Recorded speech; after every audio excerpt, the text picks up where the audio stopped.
Oy, asan yung boss mo? Sino? Si Badyaw o si Bulag? Si Badyaw. Umalis. Si Bulag. Umalis din. Oy, teka lang, saan pumunta? Sino? Si Badyaw o si Bulag? Si Badyaw. Di ko alam eh. Si Bulag. Hindi ko din alam eh. Ano oras balik? Sino? Si Badyaw o si Bulag? Si Badyaw nga. Hindi ko alam eh. Si Bulag. Hindi ko din alam eh. Sige, sige. Abangan na lang namin sa loob. Sino? Si Badyaw o si Bulag? Abay! Oh, ikaw, nag-aaral ka naman, di ba? Opo. Oh, eto, 100. Spell PE. PE. Ikaw, ilang taon ka na? 12 po. Spell 12. 1, 2. Ma, tingnan ko 500. Anong 400? Ang laki naman ng 300. Anong gagawin mo sa 200? Akala mo madaling kumita ng 100? 50 nga, nahirapan ako, pwede pa kaya. Buti na lang may 10 ako dito. O, eto, 5. Wow, ma. Ang tindi mo, ma. Ano na nga po hindi mo pa maging isip. Parang gusto ko mag-ulam ng tinola. Yung maraming sayote. Sayote? Di ba papaya nilalagay sa tinola? Papaya. Kadiri, ang diputik. Baliw. Bata pa lang ako na nilalagay ng mama ko. Mas baliw pala mama eh. Naglalagay ng prutas sa ulam.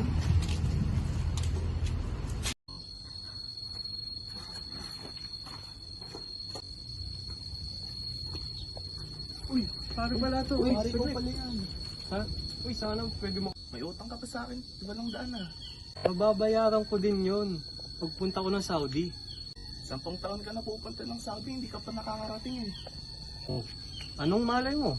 Kung matuloy ako. Sige na nga. 100 lang tong pera ko eh. 100. Oh, paano? Eh di may kulang ka pa 100. Oo. Oh, ano ba yan? Eh di may kulang ka pa sa 100. Teka muna. Parang ako pa lumalabas na may utang sa'yo ah. May utang ka naman talaga eh. 200 hinihingi ko sa'yo eh. Parang lumalabas ako pa may utang sa'yo eh. Ikaw na nga lang manghiram. Eh may utang ka naman talaga eh. 200 din hinihingi ko sa'yo, 100 lang to. Ikaw na nga humihiram. Ako pa may utang na ibibigay sa'yo. O, teka. Hindi kayo nagkakaintindihan dalawa eh. Ilan ba hiniram mo sa kanya? 200. Ilan ba binigay mo? 100. Eh, magkano pa kulang? 100 pa. Eh, di ngayon, bayaran mo muna siya. Oh. Tapos, balik mo sa kanya yung 100. Oh, ano ba yan? Eh di manos na tayo. Di manos. Yan. Dapat ganyan. Ano kala mo sa akin? May isahan mo ako? Ano ako? Baliw? Soldiers. Sir, Sir, good morning, sir. At ease. Nandito ako para ibigay ang mga tungkulin nyo. Vito, ikaw yung pupunta sa headquarters natin ngayon. Exact 1,200 hours. Sir, yes, sir. Dina, ikaw maglilinis ng barracks natin. Sir, yes sir. Bago ka lang dito, no? Sir, yes, sir. State your name. Sir, pwede bang first name na lang, sir? No. Ang tawagan natin dito ay apelido. Parte ng respeto ng mga sundalo. Now, state your name. Bebe ko. Sir. You mean, Bebeko? No, sir. Bebe ko. Jonathan. Bebe ko. Sir. Okay.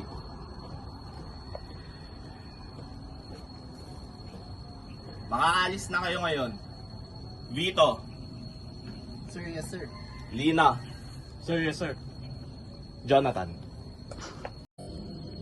Naawa ka pa sa kanya. Sige na, naawa ka sa Naawa lang pala siya sa'yo eh. Payag ka nun, Magkakasama tayo dati. kung kasama kayo.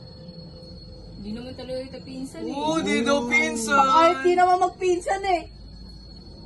Punta ka ng punta sa bahay namin, kala mo sa inyo. Feeling daw pala na ano, kala mo kasi nakatira dun eh. Pasalamat ka pa nga, pinapakain pa kayo eh. Oo! Pag dun sa labahay nila, Vito, kumakain ka pa. Oo, palamunin ka pala. Ang galing mo, no? Oo, sige nga, sinisigaw nga pa ganun. At least ako maganda. Oo, maganda daw siya. Ikaw maganda, tumingin ka nga sa salamin. Oo, Tinan mo itsura mo. oo, pangit mo daw pala eh. Okay na yan. Ano bang ulam yung ninakaw? Tortang talong po. Pagbintangan mo ako, nagnakaw ng tortang talong samantalang ulam namin ay minudo. Ha? Lo, ginagawa na ito. Parang tanga lang ah.